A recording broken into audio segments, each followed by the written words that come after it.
Saturday morning இன்னைக்கு பிரம்ம முகூர்த்த பூஜையோட 16வது நாள். இன்னைக்கு என்னோட மார்னிங் வழக்கம் போல் காலையில் 4 மணிக்கெல்லாம் ஸ்டார்ட் ஆயிடுச்சு. அக்கா காலையில் எழுந்திரிச்சு குளிச்சுட்டு விளக்கேற்றும் போது நீங்கள் சொல்கிற ஸ்லோகம் என்ன அப்படின்னு சில பேர் கமெண்ட்டில் வந்து கேட்டிருந்தீங்க. ஆக்சுவலாக ஸ்லோகம் எதுவும் சொல்ல மாட்டேன். காலையில் எந்திரிச்ச உடனே வந்து பார்த்திங்கன்னா குளிக்க போகிறதுக்கு முன்னாடியே கனகத்தாரா ஸ்லோகம் வந்து டிவிலேயோ இல்லை ஃபோன்லேயோ வந்து போட்டு விட்டுட்டு அதுக்கப்புறம் தான் என்னோடய டேவே நான் வந்து ஸ்டார்ட் பண்ணுவேன். காலையில் கனகத்தாரா ஸ்லோகம் வீட்டில் கேட்குறதும் சரி, வீட்டில் வந்து பாடுறதும் சரி ரொம்பவே நல்லது அப்படின்னு சொல்லுவாங்க.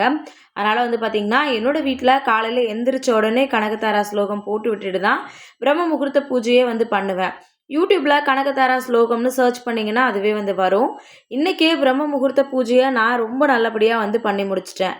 யாரெல்லாம் பிரம்ம முகூர்த்த பூஜை பண்ணுறீங்களோ எல்லாருடைய வேண்டுதலும் சீக்கிரமாகவே நிறைவேறணும் அப்படின்னு சொல்லிட்டு நானுமே உங்கள் எல்லாருக்காகவும் ப்ரேயர் வந்து பண்ணிக்கிறேன். மறுபடியும் நாளைக்கு பிரம்ம முகூர்த்த பூஜை வீடியோவில் பார்க்கலாம்.